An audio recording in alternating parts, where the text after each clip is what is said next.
Canada's Prime Minister Justin Trudeau announces resignation.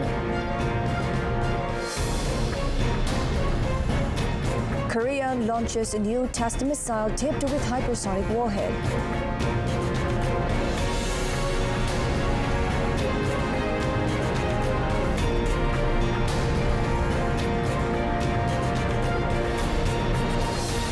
Good afternoon and Salam Malaysia Madani. I'm Shuhaida Arifin and you're watching World Today. Canada's Prime Minister Justin Trudeau announced his resignation on Monday, saying he would leave office as soon as his party chooses a new leader as the slumping polls and internal division took their toll.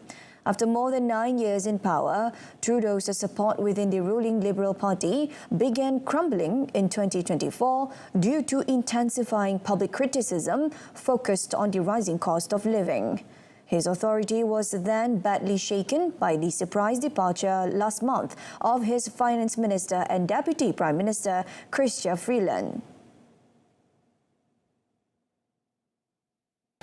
Over the holidays, I've also had a chance to reflect and have had long talks with my family about our future.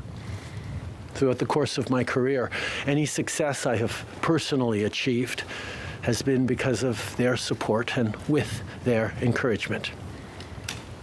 So last night over dinner, I told my kids about the decision that I'm sharing with you today.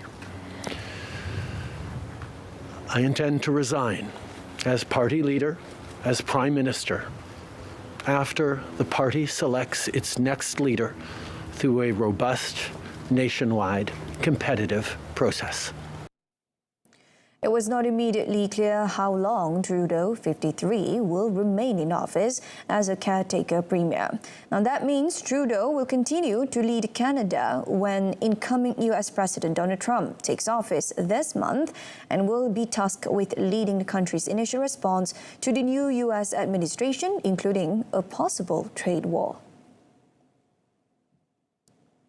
Syria's new trade minister revealed on Monday that Syria is unable to make deals to import fuel, wheat or other key goods due to strict US sanctions, despite many countries, including Gulf Arab states, wanting to do so.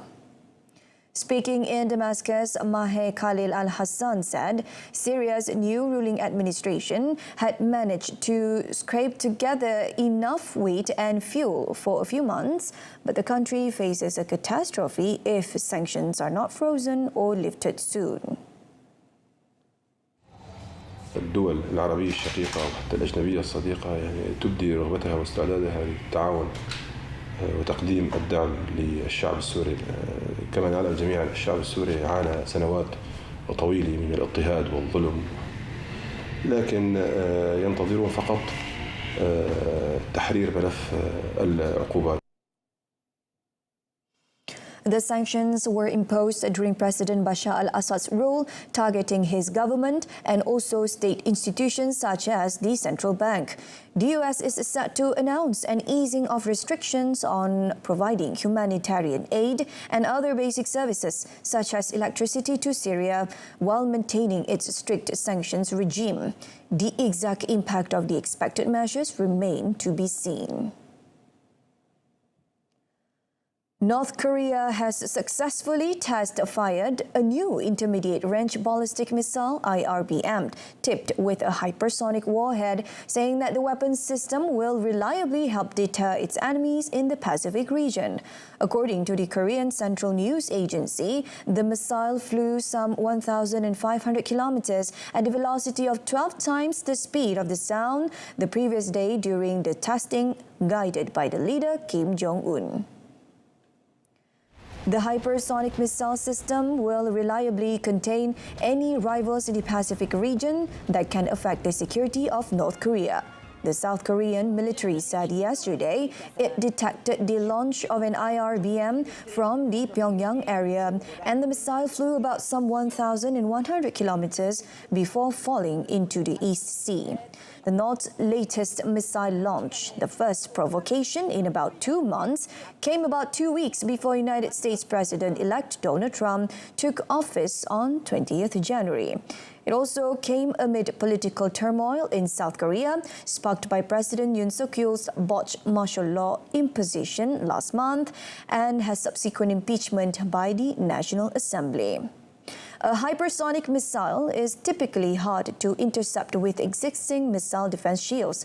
It travels at a speed of at least Mach 5 and is designed to be maneuverable on unpredictable flight paths and fly at low altitudes.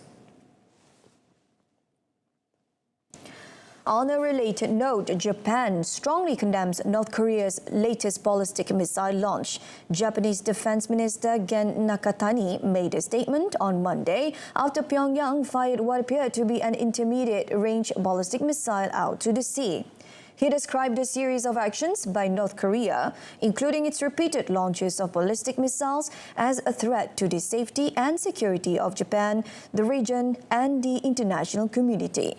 He added that Japan has lodged a stern protest against North Korea and strongly condemned such launch.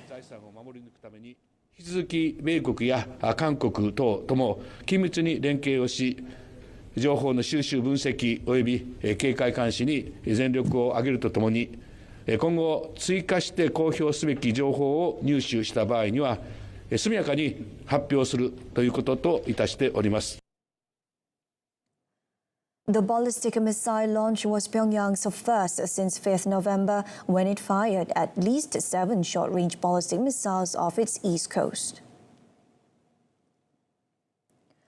The United States Congress formally certified Republican President-elect Donald Trump's November election victory over Democratic Vice President Kamala Harris, clearing the way for him to be sworn in on 20th January.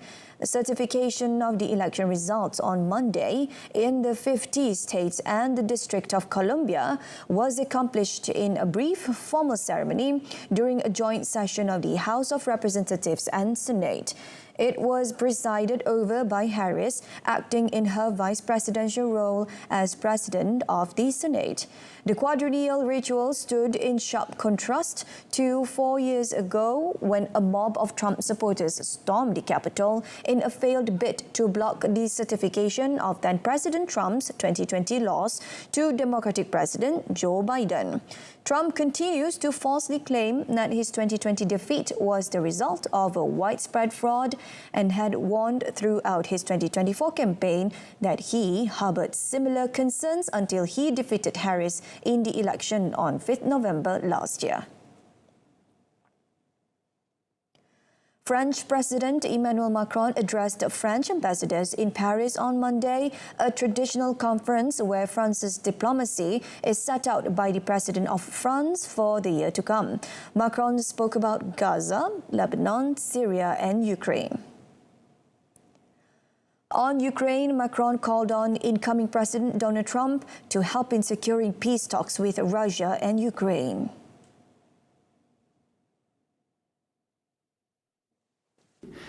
Et au fond, les États-Unis d'Amérique ont à nous aider pour changer la nature de la situation et convaincre la Russie de venir à la table des négociations. Les Ukrainiens ont à mener des discussions réalistes sur les questions territoriales et eux seuls peuvent les conduire. Macron also said that Iran's nuclear program was approaching the point of no return. He urged that France would need to have a strategic discussion regarding Iran with US President Donald Trump's administration. Macron further said leaders would need to ask themselves if they should launch a sanctions restoration mechanism on Iran before October 2025. Indonesian President Prabowo Subianto's campaign promise of free meals to school children and pregnant women officially started yesterday. At an elementary school in West Jakarta, staff members carried trays of food to class for the students' meals, with each containing rice, fried chicken, fried tofu, beans and an orange. A parent of a first grader said the program eases up her mornings as she does not have to prepare food for her son, adding that she hopes it continues. The program has received international attention due to its cost, which economists say could hurt Indonesia's hard-won reputation for fiscal prudence. Indonesia has cut the cost of each serving from 15,000 rupiah to 10,000 rupiah. Countries such as the United States and China have said they would support the program. Prabowo, who took office in October, promoted the program throughout his campaign run, vowing to pull children out of malnutrition. The Philippines on Monday has deployed air and sea assets of its military and coast guard in its exclusive economic zone to monitor China's largest coast guard vessel, calling the ship's presence an act of Chinese intimidation, coercion and aggression. According to video shared by the Philippine Coast Guard, the 165-meter-long vessel 5901, referred to by the Philippines as the Monster, was 65 to 70 nautical miles off the coast of the province of Zambales on Sunday. The Philippine Coast Guard ordered the Chinese vessel to leave the area, warning it has no authority to operate there. In its radioed response, the Chinese ship said it was conducted law enforcement duties within its jurisdictional waters. Spokesperson for the National Security Council, Jonathan Malaya, on Monday stated that any provocative action from the Chinese vessel will be met with appropriate response by the Philippines. Ties between China and U.S. ally, the Philippines, have soured in the past few years, with spats frequent as Manila under President Ferdinand Marcos Jr. pushes back at what it sees as aggression by Beijing. China has accused the Philippines of repeated encroachment in its waters. China successfully launched the Shijian-25 satellite into its preset orbit from the Xichang Satellite Launch Center in southwest China's Sichuan province today. It's boosted into space by a Long March 3B carrier rocket. Shijian-25 will be used for satellite fuel replenishment and to verify technologies used for extending the life of orbiting satellites.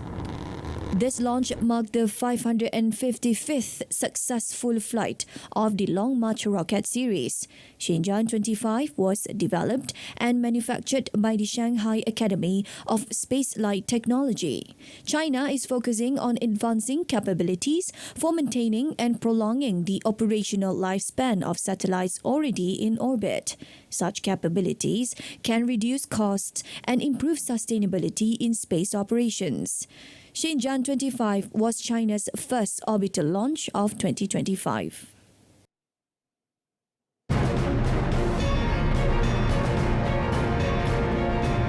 At least 9 killed in Chhattisgarh bomb attack. That and more coming up next.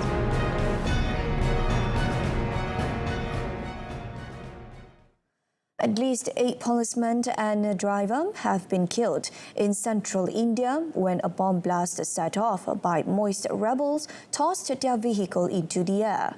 A police statement said the police vehicle in which the victims were travelling was hit by a roadside blast in the Bijapur district of Chhattisgarh state on Monday.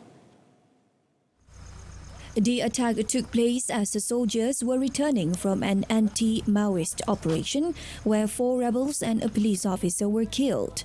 More than 10,000 people have died in the decades-long conflict waged by the rebels, who say they are fighting to give poor Indian farmers and landless labourers more control over their land, currently exploited by major mining companies.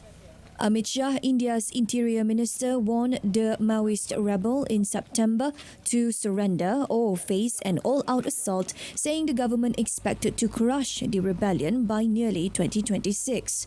The movement gained in strength and numbers until the early 2000s, when New Delhi deployed tens of thousands of security personnel against the rebels in a stretch of territory known as the Red Corridor. The rebellion has been drastically restricted in area in recent years. Authorities have since invested millions of dollars in local infrastructure and social projects to combat the Maoist rebels. An anti-junta protest planned by Guinea's opposition but banned by the military-led authorities disrupted trade and transport in the capital Conakry on Monday. The opposition alliance Leaving Forces of Guinea FVG called for a demonstration to demand the junta, which seized power in 2021 coup, hand over rule to a civilian government.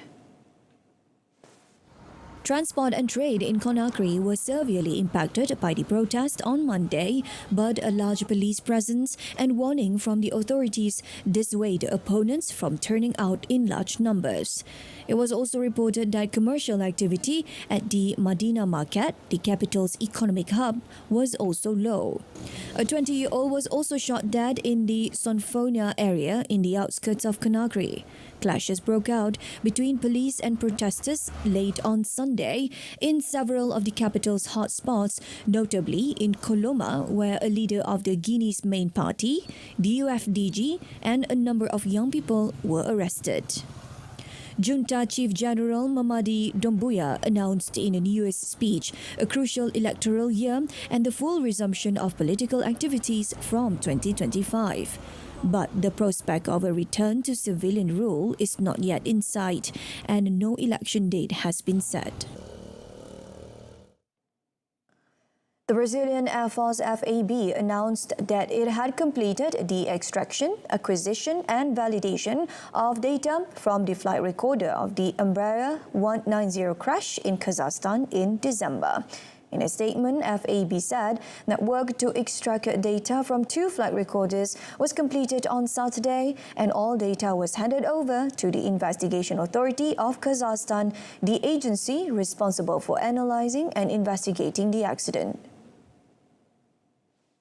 The operation was carried out by the Flight Data Recorder Reading and Analysis Laboratory of the Aeronautical Accident Investigation and Prevention Center in Brasilia.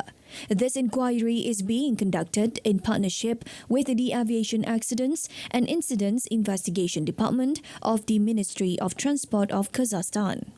The analysis of the data extracted from the flight recorders and the information to be released in a final report by the Investigation Authority of Kazakhstan. On December, an Embraer 190-passenger plane belonging to Azerbaijan Airlines en route from Baku to Grozny crashed about 3 kilometers from Aktau Airport. The first major winter storm of the new year swept into the United States, mid-Atlantic states yesterday morning, closing down federal offices and public schools in Washington, D.C. The same day, the United States Congress is set to meet and formally certify Republican Donald Trump's election as president. According to the United States National Weather Service, about 5 inches had fallen in the nation's capital by 8 a.m. yesterday, with up to 8 inches in some surrounding areas of Maryland and Virginia. Governors in several states, including Kansas, Kentucky, Arkansas, West Virginia, and Maryland, have declared states of emergency. In the wake of the storm, dangerously frigid Arctic air was filling the void, bringing freezing rain and icy conditions to a swathe of the country stretching from Illinois to the Atlantic coast. The unusually cold temperatures are expected to linger for the rest of the week. A winter storm brought snow, ice, and freezing temperatures to a broad swathe of the United States, with some 60 million people across more than a dozen states from Kansas to New Jersey under winter weather warnings and advisories. Taiwanese security officials reported that Chinese hackers were responsible for the majority of cyber attacks against Taiwan in the previous year, with the frequency of such attacks increasing to an average of 2.4 million per day. Taiwan has reported a rise in cyber attacks, attributing this increase to Beijing's employment of various grey zone strategies aimed at intimidating the island. These tactics are characterized by their nature of not constituting an outright act of war. China regards Taiwan as part of its territory and for years have been ramping up military, diplomatic and political pressure on the island to accept its claims of sovereignty. The National Security Bureau said most of the daily attacks received by Taiwan's government service network were attributed to China's cyber force. Defense, telecommunications and transport were among the top targets, with many of these cyber attacks effectively detected and blocked. Its techniques have become increasingly sophisticated and covered a wide range of targets such as government agencies, critical infrastructure and high-tech manufacturing industry.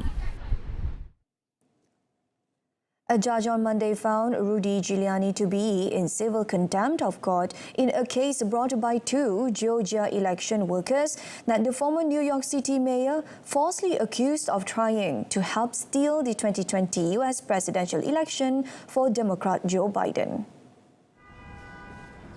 U.S. District Judge Louis Liman in Manhattan said Giuliani had not complied with requests from other election workers, Ruby Freeman and her daughter Wandrea Moss, for information that could help them determine which of his assets may be returned over to pay off the defamation judgment. The ruling stems from a lawsuit Freeman and Moss brought against Giuliani in 2021. They accused the former personal lawyer to Republican President-elect Donald Trump of destroying their reputations by lying that they tried to help steal the 2020 election. Giuliani made repeated false claims that a surveillance video showed a pair concealing and counting suitcases filled with illegal ballots at a basketball arena in Atlanta that was used to process votes.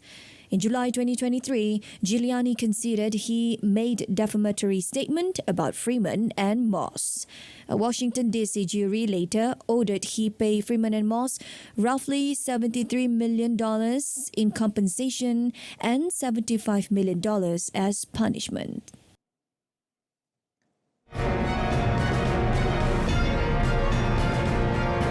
Still to come in sports, Vietnam national football team gets heroes welcomed back at home soil.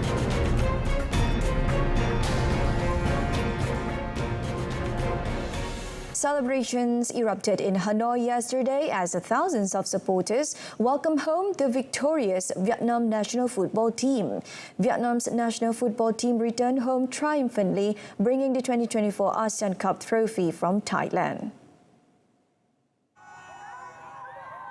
Thousands of fans gathered in Hanoi to celebrate their heroes' victory after Vietnam beat Thailand 3-2 in an epic second leg match in Bangkok on Sunday, leading them to a third regional crown with a 5-3 aggregate. At 2 p.m. local time, a vibrant crowd of football enthusiasts assembled at the VIP entrance of Noi Bai International Airport to greet the players following their thrilling win the previous night. The atmosphere was electrifying with supporters chanting and cheering for the team. Many in the crowd donned red outfits and brought drums to enhance the festive atmosphere. 2 double-decker buses were stationed nearby, ready to transport the players in a celebratory parade through the city. The triumphant return of the team has reignited national pride, with fans from all walks of life uniting to honor their champions. Indonesia sacked South Korea Shin Taeyong as its national soccer coach on Monday, the chief of its football association said, citing the need for better leadership as the country battles for a place in the 2026 World Cup. Erick Thohir, Indonesia's Football Association PSSI chief, told a press conference Shin had accepted the paperwork and his work with the team had ended. He said Shin's replacement, whom he declined to name, would arrive in Indonesia on 11 January. Erick said Indonesia need a leadership that implements strategies as agreed with the players, communicates better and implements better programs for its national team. Indonesia are third in the World Cup group after 6 of 10 matches, 1 point behind Australia in the battle for the second automatic spot in the finals. If they miss out, they could also take part in a fourth round of Asian qualifying. As many as 9 slots in the finals are available to Asian teams. Tens of millions of people in Indonesia are passionate football fans, but Indonesia's sole World Cup appearance came during Dutch colonial rule in 1938, and the country has rarely threatened a return since independence in 1945. Barcelona coach Hansi Flick is hoping to win the first silverware of his reign this week in the Spanish Super Cup in Saudi Arabia, but the Dani Olmo registration debacle rumbles on firmly in the foreground. Holders Real Madrid, also the reigning Spanish and European champions, are favourites for the trophy after thrashing Barcelona 4-1 in last season's final. Barcelona named Olmo and young forward Paul Victor, who is similarly unable to play, in their travelling party to head to the Gulf state. However, until they hear otherwise from Spain's top sports court CSD, neither Olmo or Victor can play for the rest of the season in any competition.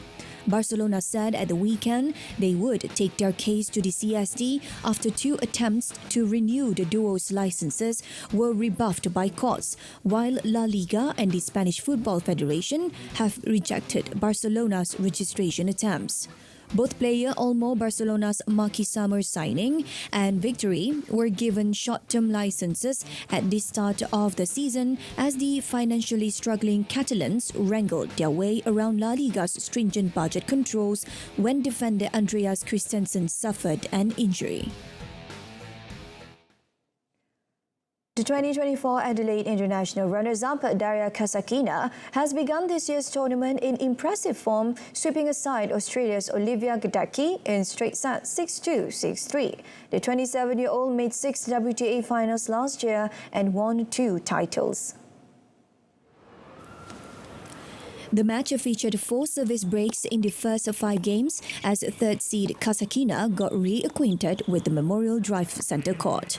Speaking on her tactics, Kasatkina said she wanted to win as many points as possible and play aggressively when she had the chance. She will next face last year's Australian Open and Wimbledon junior runner-up Emerson Jones, a wild-card entry who scored an impressive 6-4, 6-love win over China's Wang Xinyu. Meanwhile, Spaniard Paula Badosa, the number 5 edge out American qualifier Peyton Stearns 6-7, 6-3, 7-5 to advance to the second round of the Adelaide Open. It took Badosa 2 hours and 45 minutes to survive the Stearns test as the American kept the Spaniard on her toes throughout. She faced a staggering 16 break points, saving 12 as her opponent averaged 51% on the second serve returns. Broken 4 times, Badosa, however, managed to convert 7 break points, including the one on match point. Badosa, ranked 12th, will play the winner of the match between Ukrainian Marta Kostyuk and American lucky loser Ashlyn Kruger next.